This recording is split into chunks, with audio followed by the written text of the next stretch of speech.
Hey, what's going on, guys? Welcome back to the GM. It is your guy, Boulanger. And up next, we're going to be talking about the Baltimore Ravens 2023 training camp position battles. Do me a quick favor, hit like, subscribe, hit the notification bell so that you get updates when we upload new content. Let's go.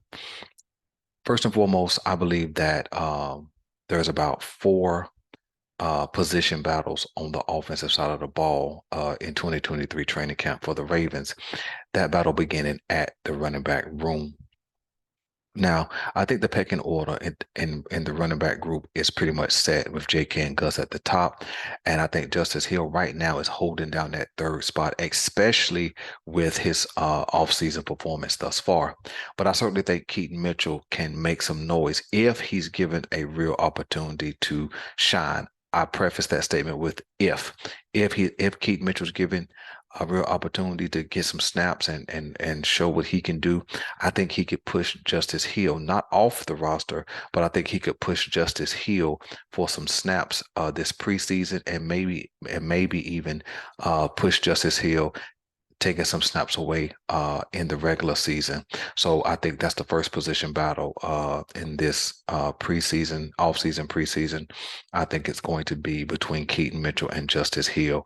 Justice Hill is a roster lock, I believe, simply because he has some special team viability. So I think that he's on the roster, but I think Keaton Mitchell can certainly uproot him for that third spot because Keaton Mitchell offers something that no running back on this roster offers, and that's elite speed packaged with elusiveness, and he's a great receiving threat. Now, that doesn't mean the other guys don't have speed, but JK or Justice Hill does not have Keaton Mitchell's level of speed or elusiveness. So I think he can make some noise if given that opportunity.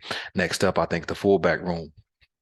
I think the fullback room could be a tussle between Ben Mason and Patrick Ricard. And when I say that, not because Patrick Ricard is going to make a lot of noise this offseason, because I think Patrick Ricard is probably going to start the season on the pup list, which means Ben Mason would have an opportunity to get a lot of run. He'll have an opportunity to get a lot of shine. This is Ben Mason's real opportunity to solidify himself in that fullback role in Patrick Ricard's absence. I think two things that lean against Patrick Ricard. One, that's his salary, and two, he's injured right now. And we all understand that the best ability is availability. And Ben Mason has had a great offseason. There's been a lot of buzz about Ben Mason, his hands, his ability to run routes, and his improved speed. And so with all those things at play, I think Ben Mason could cause the Baltimore Ravens to kind of put Patrick Ricard on on the back of the bus, so to speak, and make him sit and watch. Because if Ben Mason plays well in the preseason and gets off to a hot start, if he is in that role, replacing Patrick Ricard, I certainly believe he has an opportunity to keep Patrick Ricard in a holding pattern. So those are the first two, fullback and also the running back position. I think another position battle offensively is going to be at that left guard position. I think the battle between Saleh, um, the guy they brought in, I want to say his last name is Johnson. I may be incorrect, and Ben Cleveland. I think that this has been Cleveland's year. And what I mean by that is I think this is the year Ben Cleveland has to prove that he can get the job done. And if not, he may not make this roster. So I think Ben Cleveland is in a fight for a roster spot, not just a position starting role. Everything we've heard about Saleh this offseason has been positive. We heard about some athleticism. We heard about some footwork. We heard about his power. And so I think that he's knocking on that starting position door. And it doesn't seem like Ben Cleveland has even began to even approach that starting spot. So I think that right now Saleh has the edge, and we'll kind of get an idea of that when first team, second team reps begin. We'll kind of see who's in that starting spot. But right now, I think Saleh has the edge, and Ben Cleveland may not make this roster. because the guy that the Baltimore Ravens brought in is a veteran, and they may go with the veteran presence at that left guard position behind Saleh um, this offseason. So I think that's another position battle offensively. And then I think the most exciting position battle is going to be out at the wide receiver position. Um, we understand that the Baltimore Ravens did some work this offseason, bringing in OBJ, bringing in Nelson Aguilar. They brought in Laquan Treadwell, and then they drafted Zay Flowers. Now, I think that some guys are roster locks. I think OBJ is there, Bateman's there, Duve is there, Nelson Aguilar is a lock. So I think those guys are locks. Those five guys are in position. No question that they'll be on this roster unless some type of injury happens and they have to start on the PUP list.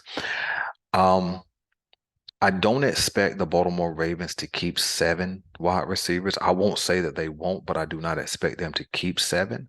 But I do expect them to keep 6. And fighting for that 6th spot is a lot of dudes, right? A lot of dudes that we know, a lot of dudes that we don't know. Um, I think they brought in Laquan Treadwell because he is a big body receiver, not similar to any other person on this roster per se. Uh, I think he may have a real chance to make that 6th spot. Then you got 2 guys that we are very, very familiar with, James Prochet and also Tylan Wallace, who have underperformed. Some of that has been due to injury, and then some of that has been due to maybe system, and some of that may be due to lack of opportunity. But I think that they both have huge question marks on what they're going to uh, be doing on this Baltimore Ravens roster past this offseason. And so when you look at those 3, Laquan Treadwell, James Prochet, and Tylan Wallace, I think those 3 will be fighting for that 6th spot. I know that there are some other guys, some UDFA guys that there's been a lot of buzz about, but I don't think those guys have a shot to make that 6th roster spot. I think those guys end up on the practice squad. So I think that battle is between those 3. Now, I have a favorite that I think wins out just because he's different than the other 2. I think Laquan Treadwell wins that 6th spot simply because um, he's just offers something different, right? And so, but I don't know. You never know. Wallace, Prochet may show out and impress the coaches and send Laquan Treadwell back to the free agent market. I don't know, but we'll see. So I think those are the position battles on offense. And then one more that may not be a battle, but it may be a little bit of a competition, and that's at the backup quarterback position. We understand Lamar Jackson is that number 1 guy, and we understand that we have a Pro Bowler in Tylan Wallace. Not Tylan Wallace, excuse me, Tyler Huntley. As crazy as that may sound, but they brought in Johnson for a reason. They brought in Josh Johnson for a reason. And so is he going to push Huntley for the 2nd spot, or he just going to be a veteran presence for the 2 young quarterbacks? Or is he just a camp arm? I don't know which way that pie is sliced necessarily, but we'll see how that all figures out. I don't think either one of those guys get a lot of run in the offseason. They may get a lot of run in preseason. I don't see Lamar Jackson taking on any unnecessary snaps in the preseason other than maybe the 3rd or 4th game. But unless they're not, I don't know. Are they still doing 4 games? Somebody let me know. I can't remember if they did 4 games last year or not. If they're not doing 4 games anymore, then I see Lamar Jackson getting action in the preseason in that 3rd game. Either way, I think the Baltimore Ravens may stick with 3 quarterbacks, but if not, I think Johnson could really push Huntley for that 2nd spot. So let me know what you guys want me to know, man. Who do you guys see as position battles on offense? Did I miss anybody? Is there a UDFA that you guys are excited about that you hope he gets some run? Again, my favorite UDFA again is Keaton Mitchell. but you guys may be aware of somebody that I didn't name or didn't perceive as a real threat to make this roster. So let me know what you guys want me to know. I'm your guy Boulanger. This is the GM, and I'm out.